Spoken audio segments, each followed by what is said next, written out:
अमरावती महानगरपालिकेच्या निवडणुकीमध्ये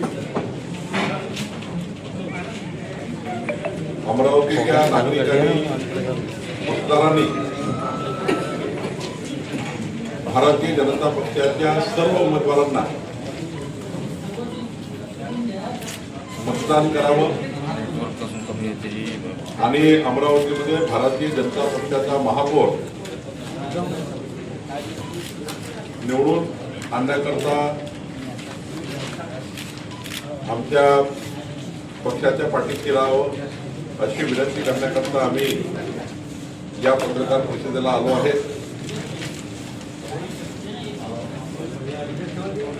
मताचं कर्ज मागतो आहे, मतदान घेऊन पडून जाणारे खूप लोक आहेत, पण भारतीय जनता पक्ष हा मत हे कर्ज समजतो आहे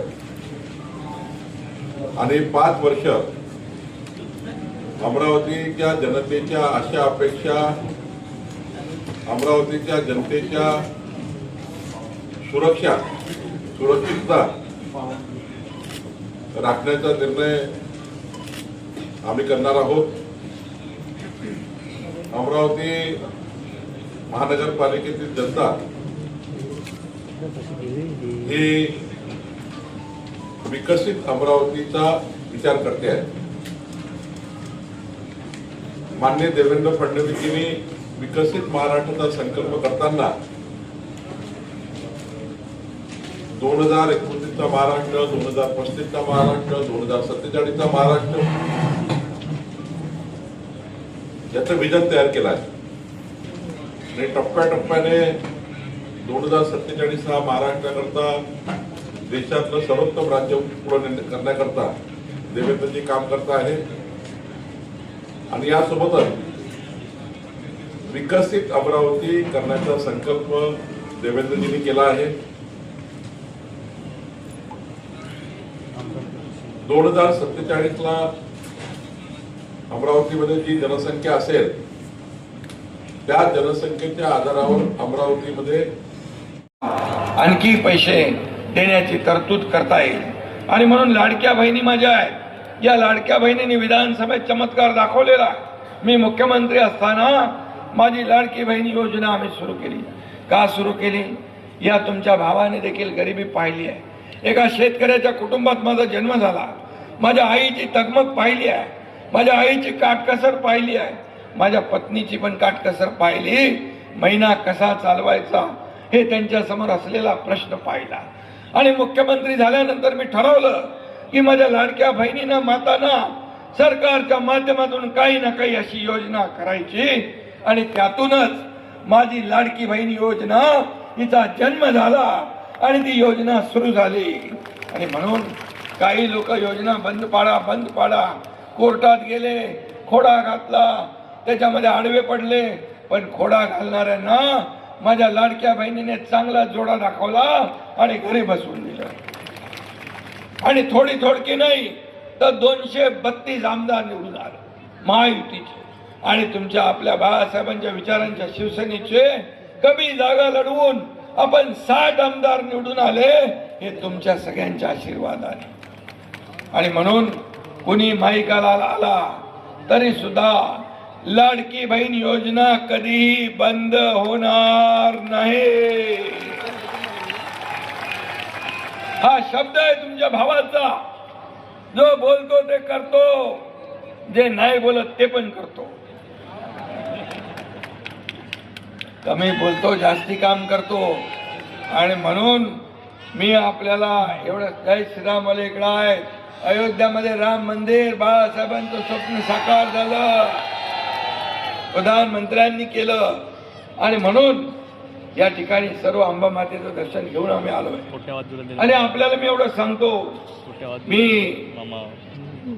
या अमरावतीसाठी जे जे आवश्यक आहे ते या ठिकाणी दिलं जाईल।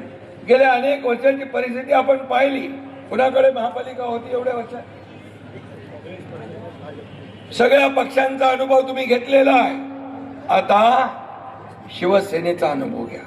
शिवसेनेचा अजेंडा आहे विकास, डेव्हलपमेंट डेव्हलपमेंट आणि डेव्हलपमेंट सर्वसामान्य माणसाच्या आयुष्यामध्ये चांगले दिवस आणण्यासाठी शिवसेनेचा जन्म झाला आहे.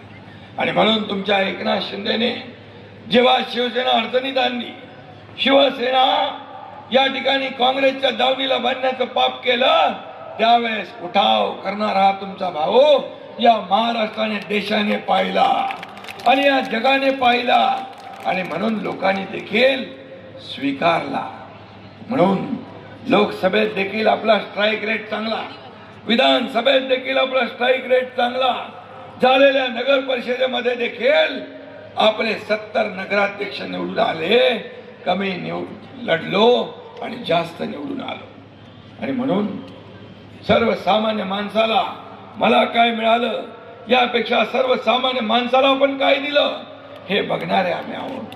प्रॉपर्टी किती कमावली, संपत्ती किती कमावली, मालमत्ता किती कमावली, यापेक्षा माणसं किती कमावली आणि माणसांचं प्रेम किती कमावलं हे माझ्यासाठी महत्वाचं. एक सर्वसामान्य शेतकऱ्याचा मुलगा मुख्यमंत्री होऊ शकत नाही. काय एवढी जळमळ, काय एवढी पोटदुखी, का एवढा द्वेष, का मत्सर. पहिल्या दिवसापासून मुख्यमंत्री जाणार, घटनाबाह्य मुख्यमंत्री, आता बोलत बोलत 2.5 वर्ष गेले. आताही तोच त्यांचा पाळा काय म्हणतो, पाडा चालूच आहे वाचायचा. आणि म्हणून मी आपल्याला एवढंच सांगतो, हजारो लाखो लोक शिवसेनेमध्ये येत आहेत, या प्रवाहात सामील होत आहेत, बाळासाहेबांच्या विचाराशी प्रभावित होत आहेत. आणि म्हणून मी आपल्याला एकच सांगेन की आपण देणारे आहोत, घेणारे नाही. आणि म्हणून या सर्वसामान्य माणसाला सोन्याचे दिवस आले पाहिजे. माझ्या लाडक्या बहिणी फक्त 1500 रुपये थांबता कामा नये, त्यांना मला लखपती झालेलं बघायचं आहे, लखपती झालेला. आणि म्हणून हा एकनाथ शिंदे जेव्हा मुख्यमंत्री होता तेव्हा अनेक योजना राबवल्या. आताही देवेंद्रजी पुढे ते घेऊन चाललेत.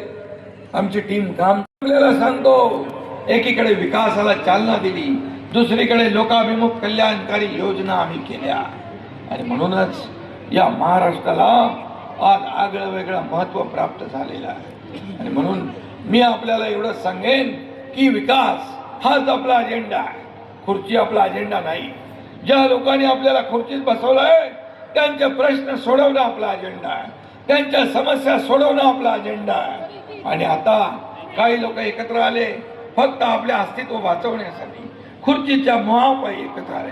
पण आपला शिवसेना ही खुर्ची आणि सत्तेसाठी जन्म झाला नाही, सर्वसामान्य माणसाला न्याय देण्यासाठी आपला जन्म झालेला आहे. सोन्याचा चमचा घेऊन जन्माला आम्ही आलो नसलो तरी सुद्धा या महाराष्ट्रातल्या तमाम माझ्या माता भगिनी, लाडक्या बहिणी, भाऊ, शेतकरी यांच्या जीवनामध्ये सोन्याचे दिवस आणण्यासाठी आमचा जन्म झालेला आहे, हे मी या ठिकाणी अभिमानाने सांगतो. पदावर खाली होत असतात, परंतु मला महाराष्ट्रातल्या तमाम करोडो लाडक्या बहिणींचा लाडका भाऊ ही मिळालेली ओळख सगळ्या पदांपेक्षा मोठी आहे.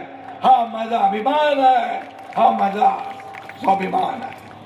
आणि म्हणून जिथं जातो तिथं लोक मोठ्या प्रमाणावर स्वागताला येत असतात, प्रेम देतात, आशीर्वाद देतात. यापेक्षा दुसरं काय पाहिजे.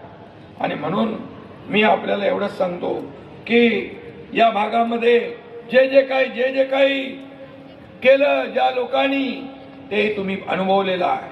आणि म्हणून फक्त सत्ताधारी जे लोक होते त्यांनी सुरेश कविवर्य सुरेश भट म्हणतात या ठिकाणी त्यांचा पण जन्म इथंच झालाय ना, सुरेश भट यांचा, बरोबर ना. ते म्हणतात हा ठोकरून गेला तो वापरून गेला, जो भेटला मला तो वांदा करून गेला. शिवसेना असं नाही करणार, शिवसेना असं नाही करणार. सत्तेसाठी फक्त ज्यांनी ठोकरलं आणि वापरलं त्यांना तुम्हाला ठोकरायची संधी प्राप्त झाली आहे, त्यांना हटवण्याची संधी तुमच्या हातात आली आहे, परिवर्तन घडवण्याची संधी आली आहे. तुम्हाला परिवर्तन पाहिजे ना, तुम्हाला बदल पाहिजे ना, तुम्हाला विकास पाहिजे, तुम्हाला चांगले रस्ते पाहिजे, पिण्याचं दररोज पाणी पाहिजे, खेळायला मैदान पाहिजे, गार्डन पाहिजे, हॉस्पिटल पाहिजे, मग काय करणार? मग हा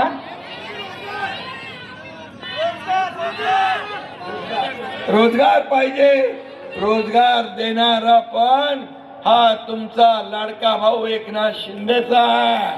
आणि मी तुम्हाला सांगतो, ज्या अडचणी आलेल्या आहेत त्या देखील दूर केल्याशिवाय राहणार नाही, हा देखील शब्द देतो. शेवटी लाखो लोकांच्या हाताला काम मिळालं, अनेक कारखाने उद्योग आले, आणखी येतील. आणि म्हणून मी जे बोलतो ते करतो. आणि म्हणून मी आपल्याला शब्द द्यायला आलोय की या ठिकाणी ज्यांनी वापरलं आणि फेकून दिलं अशा प्रकारचं काम शिवसेना करत नाही. आणि म्हणून तुम्हाला विकास पाहिजे असेल तर तुम्हाला धनुष्यबाणाशिवाय पर्याय नाही. आणि म्हणून बदल घडवा, परिवर्तन घडवा. जेव्हा जेव्हा आपण अनेक लोकांना अनुभव घेतला, आता शिवसेनेला संधी देऊन बघा, हा धनुष्यबाणाला संधी देऊन बघा. या ठिकाणी हा बदल घडल्याशिवाय राहणार नाही, अमरावतीचा कायापालट झाल्याशिवाय राहणार नाही. कारण शेवटी आपण काम करणारे लोक आहोत. आपला विकासाचा